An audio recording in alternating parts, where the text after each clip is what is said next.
शुरुआत होती है टेररिस्ट के एक ग्रुप को दिखाते हुए जिन्होंने बहुत सारे बच्चों को अगवा किया होता है। इस ग्रुप को चलाने वाले दो मेन लोग थे, जिनमें एक डॉक्टर थी जिसका नाम वीक था और उसके साथ उसका साथी। तभी इनके ग्रुप से एक 7 साल की बच्ची भाग जाती है। वो जंगलों की तरफ गई थी। ये लोग उसे बहुत तलाशते हैं पर वो इन्हें कहीं भी नहीं मिलती। वो बच्ची क्योंकि काफी जख्मी थी तो ये लोग ये सोच लेते हैं कि वो मर चुकी होगी, क्योंकि भला इतनी छोटी बच्ची इतना सारा जख्मी होने के साथ जिंदा कैसे रह सकती। खेत का मालिक अगली सुबह जब वहाँ आता है तो उस बच्ची को देख लेता है। उसे जख्मी देखकर वो उसे उठाकर अपने घर ले आती है और डॉक्टर से उसका इलाज करवाती है। डॉक्टरों ने बताती है कि ये ठीक है, इसकी हालत इतनी खराब नहीं है, तो बहुत जल्दी होश में आ जाएगी। तभी सीन यहाँ से शिफ्ट होकर आता है 10 साल के बाद, जहाँ हम एक लड़की को देखते हैं जिसका नाम जायुन था। वो थोड़ी शरारती थी। एक दुकान से वो बहुत सारी बोरियां उठाकर अपने साथ ले जाती है। दुकान के मालिक को बताए बगैर। वो चालाक भी थी और समझदार भी, यहाँ तक कि बगैर लाइसेंस के वो गाड़ी चलाती थी। ये लड़की और कोई नहीं बल्कि शुरुआत वाली बच्ची है। खेतों के इस मालिक ने इसे गोद ले लिया था और अपनी बेटी उसको समझ लिया था। पढ़ाई में अच्छी होने के साथ साथ वो अपने डैड के साथ भी काम करवाती थी। अक्सर उसे सिर दर्द की दौरे पड़ा करती थी, जिस दौरान उसे अपनी माजी की बातें, अपने गुजरे हुए वक्त की बातें याद आने लगती है। गुजरी हुई यादें इतनी भयानक होती थी कि उसका सर फटने वाला हो जाता था। एक दिन जायुन की दोस्त उसे एक सिंगिंग कंपटीशन जहाँ गानों का मुकाबला होता है उसकी वीडियो दिखाती है, जिसमें अगर कोई हिस्सा लेगा और जीतेगा तो उसे बहुत सारे पैसे दिए जाएंगे। ये वीडियो देखकर जायुन काफी खुश हो जाती है और इस कंपटीशन में हिस्सा लेने का फैसला करती है ताकि वो जीते, क्योंकि उसे पैसों की जरूरत थी। वो अपनी फैमिली की मदद करना चाहती थी। फिर इस कंपटीशन का टेस्ट देने के लिए वो चली जाती है, जहाँ पर उसका गाना सुना जाता है, चेक करने के लिए कि वो कितना अच्छा गाती है। और वो यहाँ गाना तो गाती है, साथ ही एक जादू भी करके दिखाती है। माइक को हवा में कर देती है। जो चीज जाहिर है काफी अलग थी, जिस बात को जाहिर कर रही थी कि उसके अंदर सुपरनेचुरल पावर्स है, जिससे हम समझ पाते हैं कि उसके अंदर कुछ तो ऐसा है जो उसे बाकियों से अलग बनाता है। अब उसका ये पहला राउंड कामयाब रहता है। उसके माँ बाप देखते हैं कि जायुन ने वहाँ पर जादू भी किया है, तो वो थोड़ा परेशान हो जाती है। तो वो जायुन को ऐसा करने से मना करती है, क्योंकि अगर वो ऐसा करती रही तो उसकी असलियत सबके सामने आ जाएगी, जिससे वो हमेशा के लिए अपने माँ बाप से दूर हो जाएगी, जो वो नहीं चाहती। अगले दिन ट्रेन से जायुन सिंगिंग स्टूडियो जा रही होती है, क्योंकि अगले राउंड के लिए उसे बुलाया गया था। तभी उसकी सीट के सामने बैठा हुआ इंसान, जिसका नाम नोबल मैन था, उससे बात करने की कोशिश करता है। कहता है कि मैं तुम्हें जानता हूँ, और फिर थप्पड़ का इशारा करके वो उसे उसका गुजरा हुआ वक्त याद दिलाने की कोशिश करता है और कहता है कि 10 साल पहले जो हादसा तुम्हारे साथ हुआ था उसमें मैं भी शामिल था। मगर अभी भी जायुन को कुछ याद नहीं आता, जिसके बाद नोबल मैन वहाँ से उठकर उस ट्रेन के दूसरे डब्बे में जाने लगता है, जहाँ तभी उसकी टक्कर एक आदमी से हो जाती है। वो इतना सर पिरा था कि उसे गुस्सा आ गया था और उस आदमी पर उसने हमला कर दिया था। वो उसे इतना मारता है कि अधमरा कर देता है और फिर उठाकर उसे चलती हुई ट्रेन से ही बाहर फेंक देता है। अब ये सीन देखकर हम समझ जाते हैं कि वो सीधा तो नहीं है, बल्कि उसकी मासूम से दिखने वाले चेहरे के पीछे एक खतरनाक रूप छुपा हुआ है। फिर जायुन स्टूडियो पहुंचती है। इस राउंड को भी वो जीत कर अगले राउंड के लिए चुन ली जाती है। खुशी खुशी जब वो भागती हुई आ रही थी तो तभी उसकी तबीयत खराब होने लगती है। उसकी नाक और मुंह से खून आने लगता है और इसी के साथ उसे दोबारा से सर दर्द के दौरे पड़ने लगती है। जहाँ वो थोड़ा नॉर्मल होकर वॉशरूम से बाहर आती है, उसकी दोस्त उसे लेकर बाहर सड़क पर आ जाती है। वो भी गाड़ी के आने का इंतजार कर ही रही थी कि तभी उनके सामने दो काले रंग की गाड़ियां आ जाती हैं। एक गाड़ी में से डॉक्टर बी का साथी निकल कर आता है, जो जायुन को लिफ्ट देने के लिए कहता है और उसका असली मकसद उसको अगवा करने का था। लेकिन तभी इधर उनकी गाड़ी आ जाती है। तब जायुन और उसकी दोस्त उन दोनों को नजरअंदाज करके अपनी गाड़ी में जाकर बैठ जाती है। जब जायुन टीवी पर आई थी तो पूरे ही मुल्क में मशहूर हो गई थी। उसके गाने वाली वीडियो डॉक्टर बीक और उसके साथी के पास भी गया था, तो वो समझ गई कि यही वो लड़की है जो 10 साल पहले उनके कैद से भाग गई थी। अब जायुन को हम बस स्टैंड पर देखते हैं, जो बस के आने का इंतजार कर रही थी। जहाँ तभी नोबल मैन की गाड़ी उसके पास आकर रुकती है। वो भी उसे लिफ्ट देने की बात करता है, लेकिन जब वो इनकार करती है तो नोबल मैन कहता है कि जरा अपनी फैमिली का सोचो, अगर तुम ना मानी तो उनकी जान को भी खतरा हो सकता है। ये सुनकर वो काफी घबरा गई थी, फौरन अपने घर के लिए भागने लगती है। घर पहुंचकर जब वो अपने माँ बाप को सही सलामत देखती है तो उसकी जान में जान आती है। इसी रात जब उसकी पूरी फैमिली सो रही थी तो तभी जायुन अपना सर पकड़ के रोने लगती है। उसकी दोस्त भी आज उसके घर पर थी, जो वॉशरूम के लिए जाने लगती है। अब जायुन को बाहर से किसी की आवाज आने लगती है। वो घबराते हुए उठकर बैठ जाती है। वो जैसे बाहर आती है तो एक आदमी उस पर गन तान देता है और एक आदमी ने उसकी दोस्त की गर्दन पर भी चाकू रखा हुआ था। इन लोगों का लीडर उनके सामने आता है, जो डॉक्टर बी का साथी था, और वो जायुन को अगवा करने आया था। वो लोग उसे अपने साथ चलने के लिए कह ही रहे थे कि तभी जायुन को दोबारा से सर दर्द का दौरा पड़ने लगता है। मगर जब एक आदमी जबरदस्ती उसे वहाँ से ले जाने की कोशिश करता है तो एकदम गुस्से से जायुन लाल हो जाती है। उस आदमी को वो जोर से मारती है और उसे गन छीनकर बाकी लोगों को भी उड़ा देती है।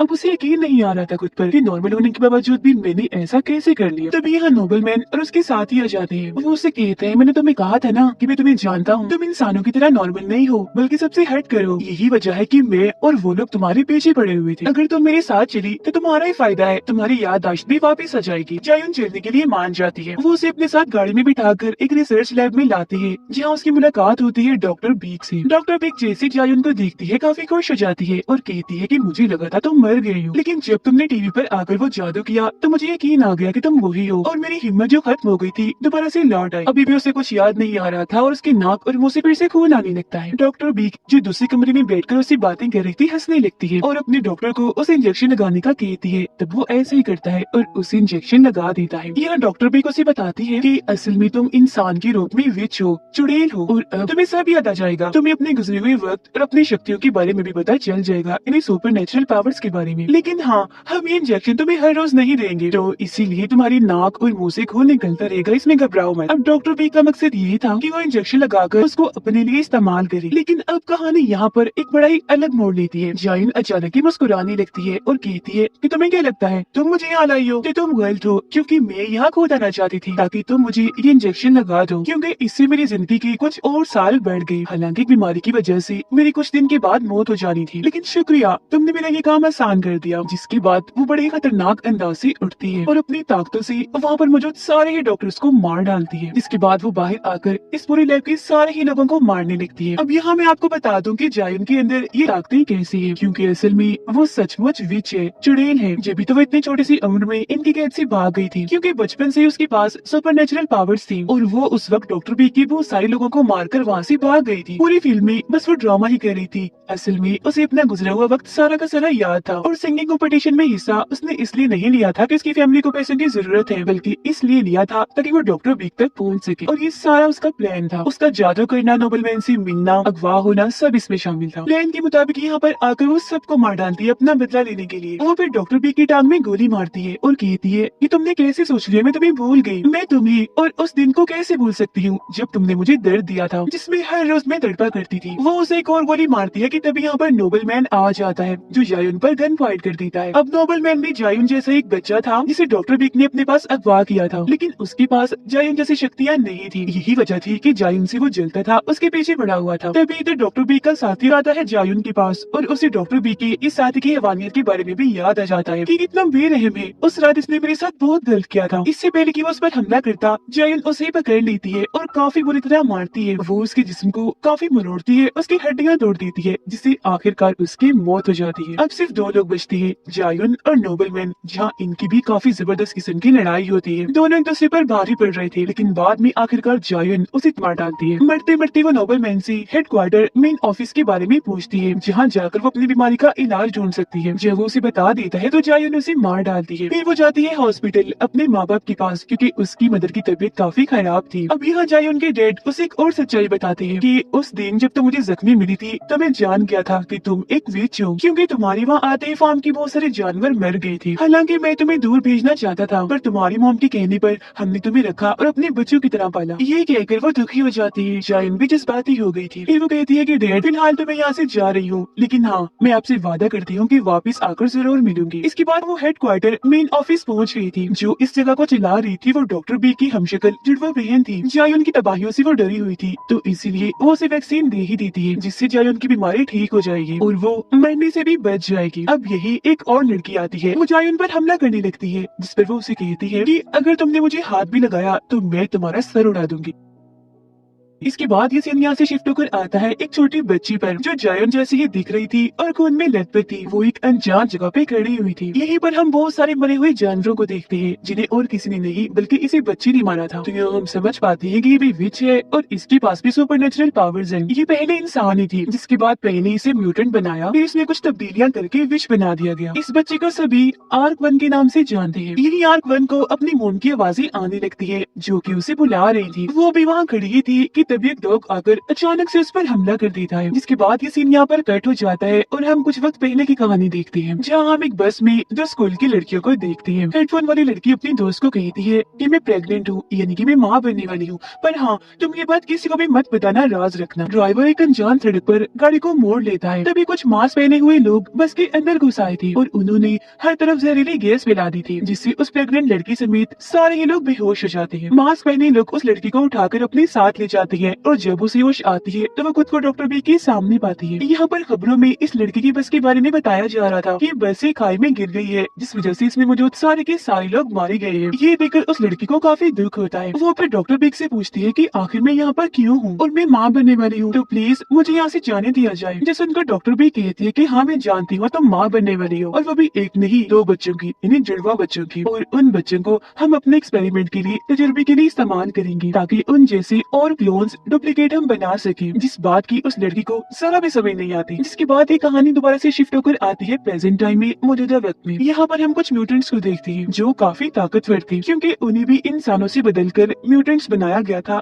ये सारे म्यूटेंट्स डॉक्टर बी के लैब में जाकर वहाँ पर सबको मार डालते हैं, क्योंकि यही उनका मिशन था। उनके जाने के बाद हम वहाँ एक लड़की को देखते हैं जो खून में लथपथ थी, लेकिन हैरत वो अभी भी जिंदा थी और आसानी से चल फिर भी पा रही थी। जैसे वो बाहर आती है उसके सर में जोर से दर्द होने लगता है। उसकी ताकतें इतनी ज्यादा बढ़ जाती है कि हम उसके आसपास सारी चीजों को हवा में उड़ते हुए देख पाते हैं। उसे अपनी मोम की आवाजें सुनाई दे रही थी जो उसे अपने पास बुला रही थी। उसकी मोम एक अनजान चेंबर में होती है, जिससे हम समझ पाते हैं कि ये लड़की और कोई नहीं बल्कि आर्क-1 है। उस वक्त वो बच्ची थी, पर आज प्रेजेंट टाइम में वो बड़ी हो गई है। अब आर्क-1 चलती चलती सड़क पर आ गई थी, जहाँ एक गाड़ी काफी स्पीड से उसके बहुत ही पास ही होकर गुजरती है, पर वो उससे जरा भी नहीं डरती, इसीलिए वो गाड़ी आगे जाकर रुक जाती है। वो गाड़ी फिर दोबारा से पीछे आकर आर्क-1 के पास आके रुक जाती है। गाड़ी में बहुत सारे आदमी थे जो सारे गुंडे लग रहे थे। गुंडों का बॉस आर्क-1 से उसके बारे में पूछता तो है, पर वो कोई जवाब नहीं देती। वो फिर आर्क-1 को अगवा करके अपनी गाड़ी में बिठा लेता है, क्योंकि वो लोग एक लड़की जो बिजनेसमैन थी उसे अगवा करके अपने साथ ले जा रहे थे। और गुंडों के बॉस का मानना था कि अगर आर्क-1 ने हमारी गाड़ी देख ली है तो ये हमारे लिए मुसीबत बन सकती है। इसके लोग आर्क-1 को परेशान करने और उस लड़की को मारने लगते हैं, जिस वजह से आर्क-1 को इतना गुस्सा आ जाता है कि यहाँ पर उसे अपनी शक्तियों का इस्तेमाल करना ही पड़ता है। वो उन्हें एकदम से काफी बुरा मारने लगती है। उठा कर एक एक करके उनको गाड़ी से बाहर फेंकती जा रही थी, किसी को सामने वाले शीशे से, किसी को दरवाजे से, तो किसी को पिछली साइड से, जिससे उनकी गाड़ी का एक्सीडेंट हो जाता है और सारे गुंडे मारे जाते हैं, सिवाय गुंडों के बॉस के, उस लड़की के और आर्क-1 के। ये बच गए थे। फिर आर्क-1 जब गुंडों के बॉस को मारने के लिए आगे बढ़ती है तो जमीन की मालिक उसे ऐसा करने से रोक देती है, तो वो ऐसे ही करती है, उसे नहीं मारती, छोड़ देती है। यहाँ हम जान पाते हैं कि गुंडों का बॉस जमीन की मालिक को जबरदस्ती अपने साथ क्यों ले जा रहा था, क्योंकि वो उसकी जमीनें खरीदना चाहता था, मगर जमीन की मालिक ऐसा करना नहीं चाहती थी। तो गुंडों का बॉस उसे इसलिए ले जा रहा था ताकि उसे मार डाले। फिर जमीन की मालिक अपने अंकल को कॉल करती है ताकि वो यहाँ पर आए और उसे अपने साथ ले जाए। फिर जैसे उसकी अंकल यहाँ पर आते हैं, आर्क-1 को कुछ होने लगता है। उसकी तबीयत खराब हो गई थी, नाक और मुंह से खून आ रहा था, जिसके साथ ही वो बेहोश हो जाती है। इसी वजह से जमीन की मालिक आर्क-1 को भी गाड़ी में डालकर अपने साथ ले जाती है। घर आकर हम देखते हैं कि उसके अंदर एक डॉक्टर है। वो आर्क-1 के जिस्म से सारी गोलियां निकाल तो देती है, पर हम ये देखकर काफी हैरान रह जाते हैं कि उसके सारे के सारे जख्म अपने आप ही ठीक हो रहे हैं। उसके अंकल को लगता है कि शायद मैं शराब के नशे में हूँ, तो इसीलिए मुझे ऐसा नजर आ रहा है, ये सिर्फ मेरा वहम है।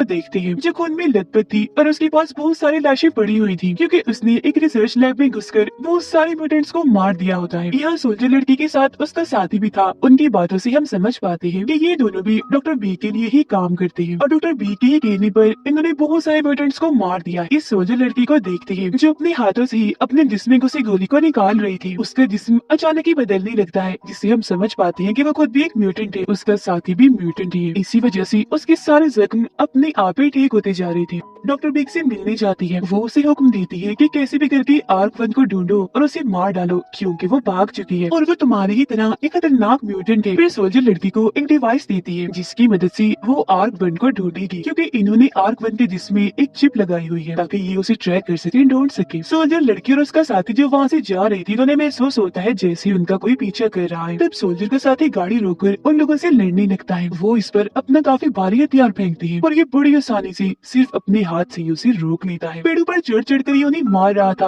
और पेड़ तो टूटते ही जा रही थी। वो फिर उनकी डिवाइस की मदद से ही उन्हें उठाकर काफी दूर मारता है। उन्हें खत्म करने के बाद सोल्जर लड़की अपने साथी को कहती है कि ये काम जरूर हमारे पुराने साथी म्यूटेंट्स के लीडर का है, जिसके लिए 10 साल पहले मैं काम करती थी। तो इसीलिए वो खुद अपने बॉस म्यूटेंट्स के लीडर से मिलने जाती है और उनकी बातों से हमें पता चलता है कि ये सोल्जर लड़की और कोई नहीं बल्कि जायुन है। वो म्यूटेंट्स के लीडर से कहती है कि अब तुम हमारा पीछा छोड़ दो, मैं यहाँ किसी और मकसद के लिए आई। जमीन की मालिक आर्कवन को अपने घर ले आती है, जहाँ उसकी मुलाकात उसके भाई से भी होती है। खाना खाने के बाद आर्कवन जब अपने कमरे में सोने के लिए जाती है तो अचानक से उसके सर में तेज दर्द होने लगता है। उसकी नाक और मुंह से खून आने लगा था। बाहर गुंडों का बॉस अपने साथियों के साथ एक बार फिर जमीन की मालिक को धमकाने के लिए आ गया था। वो यहाँ जमीन की मालिक और उसके भाई को खूब मारती है। ये चीज आर्कवन ने भी देख ली थी तो उसे बहुत गुस्सा आने लगता है। बाहर आके एक एक करके वो सबको अच्छा सबक सिखाती है। वो अपने बस एक मुक्के से ही उठाकर उनको दूर फेंकती जा रही थी। गाड़ी और इंसान दोनों उसके लिए बराबर थे। उसे कुछ पता नहीं चल रहा था कि मैं गाड़ी को उठाकर फेंक रही हूँ या किसी इंसान को, वो भी इतनी दूर। ये देखकर गुंडों का बॉस इतना डर जाता है कि वहाँ से भाग जाता है। फिर अगले दिन गुंडों के बॉस से मिलने के लिए म्यूटेंट्स का ग्रुप आता है, जो उसे आर्कवन के बारे में पूछते हैं। जिस पर वो कहते हैं कि ठीक है, मैं तुम्हें उसके बारे में बता तो दूंगा, पर तुम मुझे भी अपने जैसा बना दो, यानी कि म्यूटेंट। तो वो लोग उसकी बात मान जाते हैं। म्यूटेंट्स की लीडर उसे एक सीरम देती है खुद को लगाने के लिए, जिससे वो भी म्यूटेंट बन जाएगा। बदले में वो उन्हें आर्कवन के बारे में सब कुछ बता देता है। जमीन की मालिक अपने अंकल से मिलने के बाद घर जा ही रही थी कि तभी उससे मिलने जायुन और उसका साथी आते हैं। वो उसे बताते हैं कि तुमने जिस लड़की इन्हीं आर्कवन को अपने घर में रखा हुआ है वो कोई इंसान नहीं है बल्कि एक म्यूटेंट है,